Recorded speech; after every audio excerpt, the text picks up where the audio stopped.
Hello everyone. आप सभी लोगों का हमारे और आपके फिजिकेम एकेडमी में स्वागत है। तो आज हम लोग कुछ क्वेश्चंस करने वाले हैं जो कि हमने पिछले 3 वीडियोस में जो भी कंटेंट देखा था उसके ऊपर। तो बेसिकली मैं आपको बताना चाहूँगा कि हमारा ये जो कोर्स चल रहा है ये चल रहा है केटीजी प्लस थर्मो का, जिसमें से केटीजी की थ्योरी कंप्लीट हो चुकी है। इसके क्वेश्चंस आज हो जाएंगे और बाकी क्वेश्चंस आपको खुद प्रैक्टिस करनी है। आपको प्रैक्टिस कहाँ से करनी है? आईआईटी, जैम के प्री वाई क्यूज, जेस्ट के P Y Qs, BHU, DU, JNU, TIFR, इन सारे एग्जाम एचसीयू भी है इसके अंदर। इन सारे एग्जाम्स की जो प्रीवियस ईयर क्वेश्चंस है, जिनकी असाइनमेंट्स बुक्स आपको इंटरनेट पे अवेलेबल होती है, आप वहां से इनके क्वेश्चंस अटेंड कर सकते हो। अगर आपको थोड़ा टफ लगता है कि ये क्वेश्चंस मेरे से अभी नहीं होंगे, तो आप जेई के और नीट के क्वेश्चन लगा सकते हो इस टॉपिक के लिए। खास मेंशन कर रहा हूं मैं कि केटीजी के लिए आप यहाँ से क्वेश्चंस कर सकते हो, क्योंकि दोनों टॉपिक सेम है। बाकी टॉपिक्स के लिए मैं आपको वो सजेस्ट नहीं करूंगा, लेकिन यहाँ पे सिलेबस सेम है, क्वेश्चन का लेवल सेम है, इसलिए आप वो क्वेश्चन अटेंड कर सकते हो। और इसके साथ में और चीज आपको बता दूं कि पिछले महीने जब एक कोर्स चल रहा था मॉडर्न फिजिक्स का, तो उसके अंदर भी हमने सेम चीज देखी थी। मैंने आपको बताया था कि किस तरह से क्वेश्चंस करने हैं, क्या करना है। और मॉडर्न फिजिक्स के अंदर तीन चीजें, ओल्ड क्वांटम मैकेनिक्स, एटॉमिक और न्यूक्लियर, ये कवर हो चुके हैं। इसके साथ एक टॉपिक बचता है एसटीआर का, वो आने वाले दिनों में आपका हो जाएगा एसटीआर का टॉपिक। और क्वांटम के लिए भी मैंने एक एजुकेटर से बात कर रखी है जो आपके यहाँ पे बाकी कोर्सेस लेते हैं, तो उन दोनों में से कोई एक आपका क्वांटम मैकेनिक्स ले लेगा वहाँ पे। और इसी के साथ साथ स्टैट मैक का जो पोर्शन है वो भी उन दो में से कोई एक आपको कवर करवा देगा। तो अभी ये हो गया सब हमारा। और एक चीज मैं बोलना चाहूंगा कि अगर आपको ये वीडियोस अच्छे लगते हैं तो आप इसको लाइक कीजिए, हमारे चैनल को सब्सक्राइब कीजिए, जुड़िए हमारे साथ व्हाट्सएप ग्रुप पे, टेलीग्राम ग्रुप पे, जिनके लिंक्स आपको डिस्क्रिप्शन में मिल जाएंगे। और जिन उसके बाद वहाँ पे आप अपने डाउट्स पूछ सकते हैं। अगर आपको कुछ कमी लगती है तो आप कमेंट कीजिए या ग्रुप्स में बोलिए। ये सारे जो हैंड रिटन नोट्स है ये आपको ग्रुप्स में मिल जाएंगे। इसके अलावा आपको कुछ चाहिए होगा तो आप वहाँ पे पूछ सकते हैं, कुछ नहीं समझा होगा तो आप अपने डाउट्स पूछ सकते हैं। तो चलिए आज के वीडियो को शुरू करते हैं। सबसे पहला क्वेश्चन जो है ये बीएचयू 2015 से लिया है। ये कहता है कि specific internal energy of ideal gas is depend on it's. सबसे पहले यहाँ पे दो चीजें आपको देखनी है कि सबसे पहले है आइडियल गैस और दूसरी चीज है इंटरनल एनर्जी। अब उसने पूछा है कि आइडियल गैस के इंटरनल एनर्जी किस पैरामीटर के ऊपर डिपेंड करती है। तो हमने आइडियल गैस देखा था, रियल गैस देखा था, जिसमें प्रेशर कहीं पर भी मेंशन नहीं था। ऑप्शन सी गलत हो गया। और इन दो में से ही कोई एक ऑप्शन होगा तो ऑप्शन डी भी ऑब्वियसली गलत होगा। आमतौर पे जब एग्जाम में नन ऑप्शन रहता है तो वो ऑप्शन होता ही नहीं है। उसको चौथा ऑप्शन कुछ पता नहीं होता है कि क्या लिखे, तो वहां पे वो नन लिख देता है, तो उसको भी कैंसिल कर दिया। अब बचे आपके दो, वॉल्यूम और टेम्परेचर। तो आइडियल गैस के केस में ये जो होता है ये खाली टेम्परेचर का फंक्शन होता है। और अगर रियल गैस की बात करें, अगर मैं यहाँ पे इसी क्वेश्चन को मॉडिफाई कर दूं कि यहाँ पे आइडियल की जगह पे रियल गैस बोल दूं, तो इन दैट केस आपका आंसर होगा T comma V. T comma V, तो यानी इस नन की जगह पे होता बोथ ए एंड बी। ये वाला ऑप्शन आपका सही हो जाता अगर मैं आपको रियल गैस की यहाँ पे बात करूँ तो। अब यहाँ पे क्वेश्चन और किस तरह से बिल्ड हो सकते हैं। इंटरनल एनर्जी था, इंटरनल एनर्जी की जगह पे स्पेसिफिक हीट बोल देता बस। तो जब आइडियल गैस के केस है वहां पे टेम्परेचर का वो फंक्शन ही नहीं रहता है। स्पेसिफिक हीट आपका क्या रहता है, 3/2 R, 5/2 R।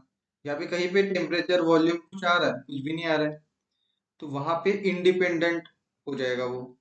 अगर रियल गैस की बात करें तो वहां पे कुछ चीजें चेंज हो सकती है, वहां पे टेम्परेचर का पैरामीटर जरूर आएगा। ठीक है। उसके बाद ये अगला क्वेश्चन जो है ये ड्यू से उठाया है।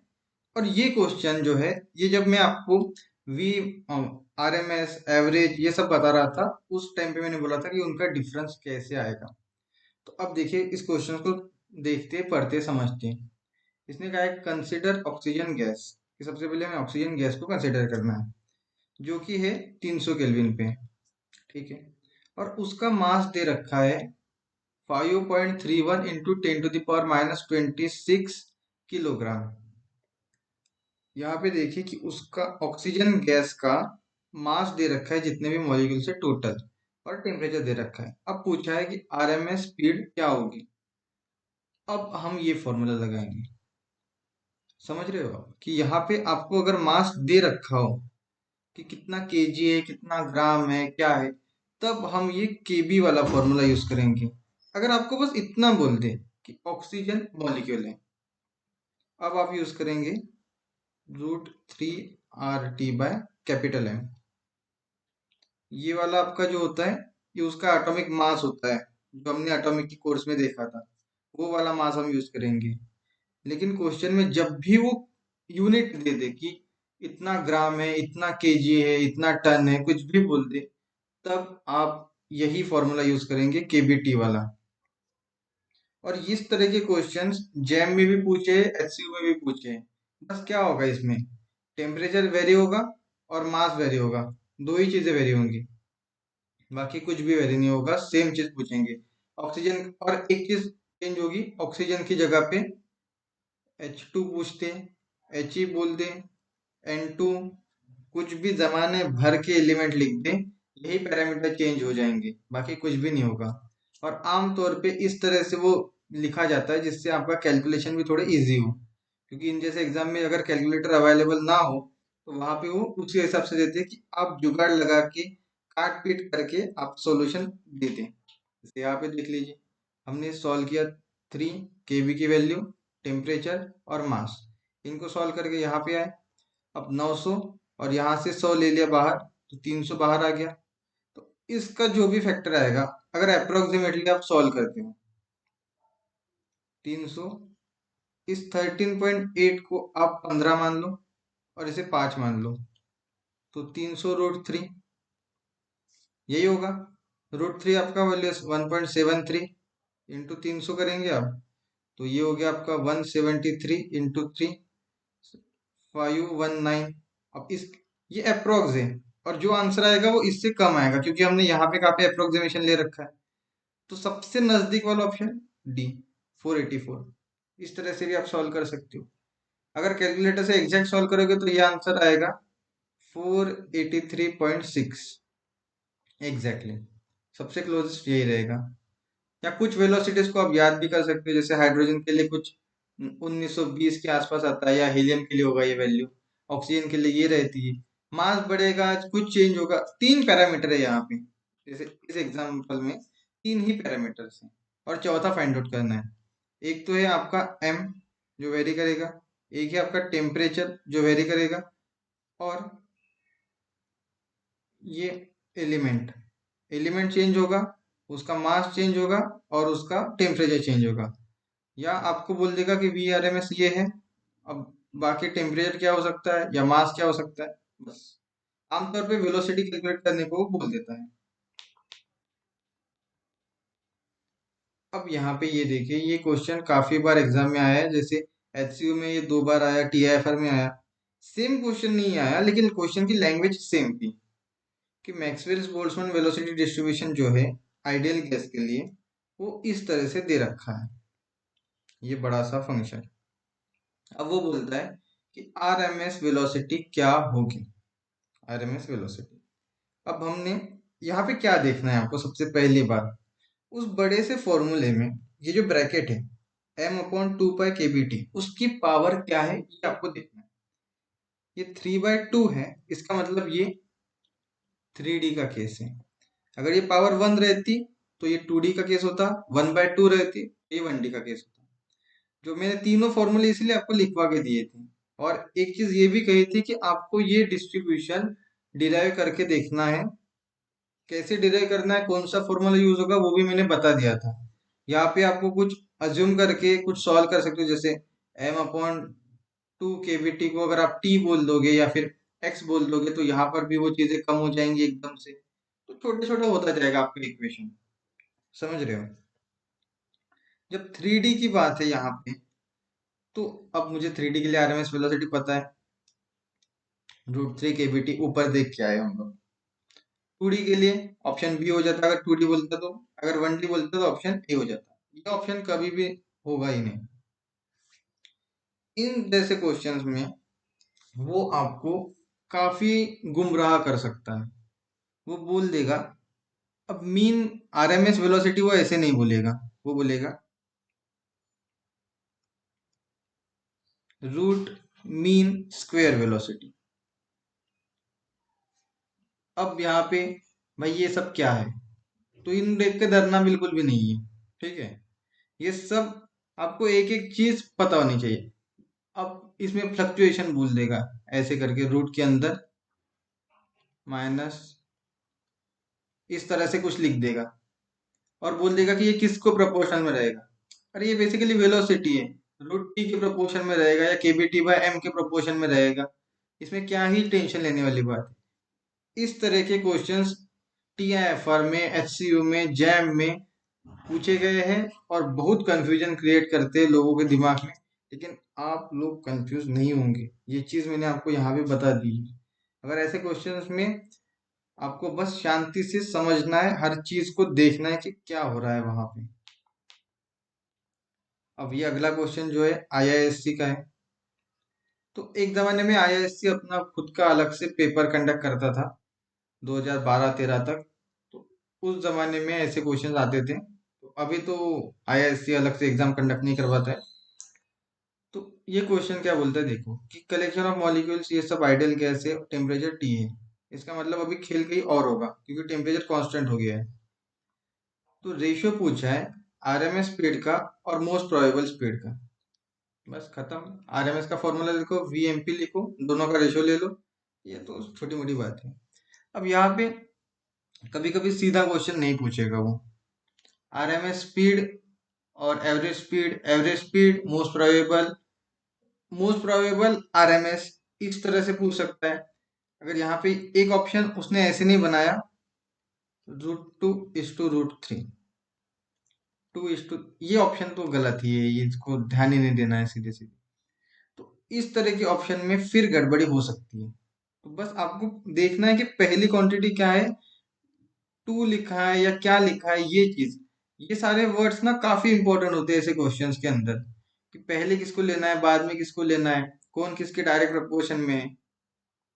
अब कभी कभी इसी टाइप के क्वेश्चन में एक चीज और पूछी जाती है कि RMS speed of oxygen is equal to most probable speed of hydrogen. इसके लिए कोई टेम्परेचर दिया होगा टी ओ, और टी एच जो है वो कैलकुलेट करके दो। क्योंकि आपको पता है आरएमएस स्पीड दोनों की सेम है, ये सेम है, तो फॉर्मूला आपके पास है। फॉर्मूले वेरी क्या होगा, एम और टी। तो दोनों एटम मॉलिक्यूल दे रखे हैं, इसका मतलब आपको एम कांस्टेंट हो गया आपका। तो अब आपको फाइंड आउट करना रहेगा टी। कोई एक टी दे रखेगा, दूसरा निकाल लो, या इनका रेशियो लो, ये बोलेगा। इस टाइप के क्वेश्चंस में यही वैरायटी पॉसिबल है। और इस वैरायटी के ऊपर 5-6 क्वेश्चंस आपको इजीली मिल जाएंगे पीवाईक्यू में। बाकी तो आप बनाते रहो, आप खुद भी बना सकते हो क्वेश्चंस को, उसमें क्या है। अगला क्वेश्चन जो है वो जेस्ट से पूछा गया है, और ये क्वेश्चन रिपीट भी होता रहता है कि सीपी-सीवी रेशियो जो है वो मैक्सिमम किसके लिए होगा? तो मोनो एटॉमिक के लिए 5/3, डाई के लिए उससे कम, ट्राई के लिए उससे कम, हेक्सा के लिए उससे कम। हेक्सा के लिए कितना आएगा, ये आपके लिए होमवर्क है, आप खुद कैलकुलेट करके चेक कीजिए। और ये सारे फॉर्मूले लेक्चर नंबर 1 में ही आपके कवर हो चुके थे, वहां पे आपको ये सारी चीजें कवर करवा दी थी, लेक्चर 1 नहीं शायद 2 में। अब देखिए उस दिन मैंने आपको बोला था है मगर जाने का नहीं वाला सीन, कि अब यहाँ पे आपको काम आएगा कि इलेक्ट्रॉन है जिनका मास m है, एक थीन लॉन्ग वायर जिसका टेम्परेचर T है और जो मैक्सवेल बोल्ट्जमैन डिस्ट्रीब्यूशन फॉलो करता है, और वो कौन सा 1D। अब यहाँ पे इसने और फिर पूछा है कि मोस्ट प्रोबेबल स्पीड क्या होगी। यहाँ पे इसने लिख दिया है 1D, लेकिन 1D नहीं भी लिखता तब भी आपको एक चीज समझ में आती है कि थीन वायर है, बहुत थीन है, और लॉन्ग स्ट्रेट वायर है। अगर इस तरह से कोई वायर है तो ये सीधे सीधे 1D की बात कर रहा है। ठीक है, ये जेस्ट वालों का क्वेश्चन है 2015 का। तो जब 1D में मोस्ट प्रोबेबल की बात करूं तो वहां पे ऑप्शन होता है 0। लेकिन आप देखते हो ये सब चीजें पढ़ते नहीं हो, आप देखते हो आखिरी में most probable speed of the electron. अगर आपको ये कंसेप्ट पता नहीं आप सीधे ये टिक करके आओगे, लेकिन ये ऑप्शन गलत है। तो ये तो आपका एवरेज वेलोसिटी है और ये कोई वेलोसिटी है नहीं। तो आपका ऑप्शन ए और डी तो वैसे ही कट हो गया था, अब बचे थे ये दो ऑप्शन। तो आपको लगता है कि मोस्ट प्रोबेबल वेलोसिटी जो है, जो आपको पता है 2 kBt/m, ये टिक करके आएंगे, लेकिन ये आंसर गलत है। मोस्ट प्रोबेबल वेलोसिटी जो है वो 0 आती है। इसके लिए आपको डिस्ट्रीब्यूशन का हेल्प लेना पड़ेगा। उसके बाद जो 3-4 फॉर्मूले मैंने बताए थे कि dv/dn, यहाँ पे ये n का फंक्शन होता है, ये 0 करके जब आप सॉल्व करते हो तो आपका डिस्ट्रीब्यूशन आ जाता है, ये आंसर 0 आता है यहाँ पे मोस्ट प्रोबेबल स्पीड 1D के लिए। तो इसमें और कुछ भी वैरायटी बनती नहीं है, बस ये चीज आपको ध्यान रखना है कि यहाँ पे क्वेश्चन में कौन सा डायमेंशन मेंशन है। और ऐसे ही एक क्वेश्चन आया था शायद 1 - अल्फा कुछ समथिंग जैम 2014 के अंदर एक क्वेश्चन आया था, जो भी क्वेश्चन इसी तरह से होता है कि जहाँ पे आपका ये चीज जो है ये 0 होती है, लेकिन ये 0 नहीं होती। इस तरह से आप सॉल्व कर सकते हो, मैंने आपको हिंट दे रखी है। तो आप जैम 2014 के अंदर ऐसा क्वेश्चन ढूंढ के उसको ट्राई कीजिएगा। इसका भी सीधे फॉर्मूला मैंने दे दिया था कि BH15 का क्वेश्चन है कि एक गैस है रूम टेम्परेचर पे है, RMS स्पीड और साउंड की स्पीड का रेशो, तो 3/गामा, ये सीधे आपको लेक्चर नोट्स में मिल जाएगा फॉर्मूला। तो आप देख रहे हो लेक्चर नोट्स में मैंने जो भी कुछ मेंशन कर रखा है सिर्फ एग्जाम में आया हुआ है और डायरेक्ट आया हुआ है। तो आप वो लेक्चर नोट्स भी फॉलो करते हो तब भी आपके क्वेश्चंस इजीली बन जाएंगे। अब ये अगला क्वेश्चन जैम 14 से उठाया गया है, कि जिसमें कहता है कि 1D की बात चल रही है जहाँ पे n क्लासिकल पार्टिकल्स है और उनकी एनर्जी कुछ इस तरह से है, ये काइनेटिक एनर्जी, पोटेंशियल एनर्जी। तो अब बताइए एवरेज एनर्जी क्या होगी। तो एवरेज एनर्जी के लिए एक ट्रिक होती है कैलकुलेट करने के लिए, कि अगर ये हाफ छोड़ दीजिए, हाफ नहीं होगा, यहाँ पे कोई भी कांस्टेंट हो सकता है, कि एनर्जी अगर के कोई कांस्टेंट है या कोई पैरामीटर भी हो सकता है पोजीशन के, या किसी और पैरामीटर जो पोजीशन पे डिपेंड करता है, जैसे मोमेंटम हो गया, तो खास तौर पे इसके अब इसकी अगर पावर x⁻s के प्रोपोर्शन में है, या एनर्जी जो है x⁻s के प्रोपोर्शन में है, या p⁻s के प्रोपोर्शन में है, उस टाइम अगर मुझे एवरेज एनर्जी फाइंड आउट करनी है तो वो आएगी kBT/s से। ये जो पावर है ये डिनोमिनेटर में चली जाएगी kBT के। तो यहाँ पे देखिए जब आपके पास px² है, मतलब x⁻² है, तो kBT/2 आ जाएगा। यहाँ पर भी पावर 2 है तो kBT/2 आ जाएगा। और n पार्टिकल्स के लिए n साथ में आ जाएगा, तो आधा kBT आधा kBT बराबर kBT। तो केबीटी वाला एक ही ऑप्शन था। अगला क्वेश्चन है HCU 2016 से लिया हुआ। यहाँ कहता है वो कि किसी पर्टिकुलर टेम्परेचर टी पे एक क्लोज कंटेनर के अंदर अगर प्रेशर मेरा रिड्यूस हो रहा है तो मीन फ्री पाथ के ऊपर क्या असर पड़ेगा। ऑप्शन भी उसने अच्छे अच्छे दे रखे थे कि पहले बढ़ेगा फिर घटेगा, घट ही जाएगा, बढ़ता जाएगा या सेम रहेगा। अब ये जो मेन फॉर्मूला है आपका, इस मेन फॉर्मूले के अंदर आपका प्रेशर कहीं पर भी नहीं आता है। ये डी मॉलिक्यूल की डायमीटर है, n number per unit volume है। तो आपको यहाँ से ये पता चलता है कि आपका जो लैम्बडा है वो वी के ऊपर डिपेंड करता है, डी के ऊपर डिपेंड करता है, पी के ऊपर डिपेंड ही नहीं करता। अगर पी बढ़ता भी है तब भी कोई टेंशन वाली बात नहीं, कम होता है तब भी कोई टेंशन वाली बात नहीं। ठीक है, तो उस हिसाब से आपका आंसर आएगा कि मीन फ्री पाथ जो है वो रिमेन सेम। और आखिरी क्वेश्चन जैम 2018 से लिया हुआ है कि जिसमें कहता है कि दो बॉक्सेस है ए और बी, जिनके अंदर सेम नंबर के मॉलिक्यूल्स है और सेम गैस के मॉलिक्यूल्स है। ये मेंशन करना काफी जरूरी है कि सेम है या डिफरेंट है। अगर क्वेश्चन में मेंशन नहीं है कि गैस कौन सा है तो हम उसको उस टाइम सेम ही मानेंगे, हम वहां पे कोई और लॉजिक यूज नहीं करेंगे।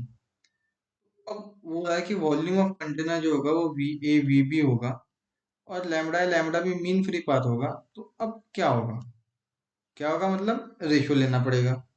तो बस इसी फॉर्मूले से कि लैम्बडा वी के डायरेक्ट प्रोपोर्शन में है, तो इसका मतलब लैम्बडा अपॉन वी कांस्टेंट हो गया। बस इधर टिक करके आ जाना है। और इसी मीन फ्री पाथ के ऊपर बस इसी फॉर्मूले का यूज कर करके ढेर सारे क्वेश्चंस बनते हैं। और मैंने ऑलमोस्ट सारे ही वैरायटी के क्वेश्चन जितना भी लेक्चर नोट्स में था हर चीज आपको यहाँ पे क्वेश्चन के माध्यम से करवा दिए है। अब कुछ क्वेश्चन जो है जो रिपीटेशन में आते हैं, कि जैसे मैंने ये बोल दिया था आपको 3 kV/T/M VRMS। अब यहाँ पे M चेंज कर दिया और T चेंज कर दिया और ऐसे ढेर सारे क्वेश्चन दे दिए, तो वो क्वेश्चन लेने का कोई सेंस नहीं बनाता। तो ये सारे क्वेश्चंस आप ढूंढ ढूंढ के ट्राई कीजिए। अगर आपसे क्वेश्चन नहीं बनता है, आपको क्वेश्चन सॉल्व करने में डिफिकल्टी आती है, आप ग्रुप्स में पूछिए। हमारे फिजिकेम एकेडमी के ग्रुप्स के लिंक डिस्क्रिप्शन में है, वहां से आप ग्रुप ज्वाइन कीजिए। बाकी अगर आपको ग्रुप ज्वाइन नहीं करना है आप कमेंट कर सकते हो। आप कमेंट के माध्यम से हम आपकी कमेंट्स पढ़ेंगे, देखेंगे आपकी क्या डिफिकल्टी है, डाउट्स होंगे क्लियर करेंगे। आपके पास कुछ सजेशंस होंगे, कुछ अच्छे आइडियाज होंगे, आप हमारे साथ शेयर कीजिए। और पढ़ते रहिए, मुस्कुराते रहिए और मिलते किसी अगले वीडियो के साथ।